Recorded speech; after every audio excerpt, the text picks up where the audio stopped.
동아일보 사주의 자녀가 하나고에 부정 입학했다는 의혹에 대해서 검찰의 선택적 침묵이 7년째 이어지고 있습니다. 해당 고등학교 교사의 공익 제보로 시작된 사건은 2016년 검찰에서 제대로 수사하지 않고 불기소 처분을 했습니다. 그 이후 2019년에 동아일보 사장 등에 대해 재고발이 있었고 2020년 국정감사에서 면접관들의 글씨체에 대한 새로운 의혹이 제기되었습니다. 제3자가 개입했다라는 것을 의심할 중대한 증거가 발견된 것입니다. 국회의 이러한 지적에도 불구하고 검찰은 올해 1월에서야 고발인 조사를 했습니다. 그런데 1차 수사에서 불기소 처분을 한 검사가 2차 수사 사건에서는 차장 검사로 지휘 라인에 있어 공정한 수사를 기대하기 어려운 상황입니다. 조국 전 장관에 대한 수사와 현격하게 비교되는 검찰의 수사 의지와 수사 태도를 볼 수 있습니다.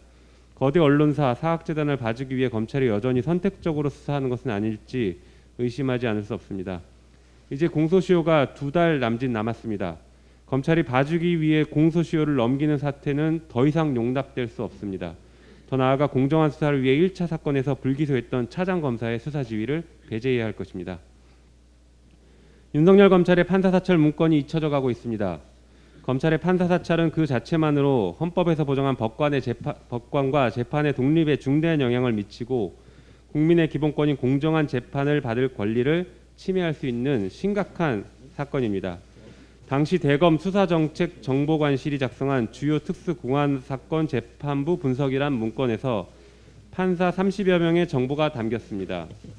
이에 대해 추미애 당시 법무부 장관이 수사 의뢰를 했고 한동수 대검 감찰부장이 수사에 착수했습니다. 그러나 대검은 해당 사건을 서울고검으로 재배당했고 지난 2월 서울고검에서 윤석열에 대해 무혐의 처분을 했습니다. 판사 사찰 문건이 적법한 직무집행이었다는 취지였습니다. 검찰이 스스로 또다시 사건을 덮었습니다.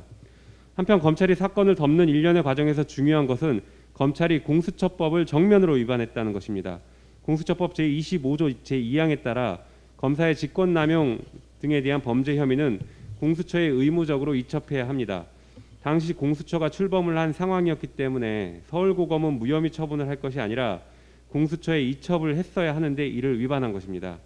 단순 업무착오나 실수가 아니라 검찰은 2021년 2월 1일 비공개 내규까지 제정해 이를 이첩하지 않았습니다. 검찰의 조직적인 사건 은폐이자 시퍼렇게 살아있는 공수처법을 대놓고 무시하고 위반한 행태입니다. 법무부는 이러한 행태에 대해서 신속하게 감찰을 해야 하고 비공개 내규를 재검토해야 합니다. 그리고 공수처는 윤석열의 판사 사찰 문건 작성 행위와 서울고검의 무혐의 처분 과정에서의 범죄 혐의에 대해서 적극적으로 수사해야 합니다.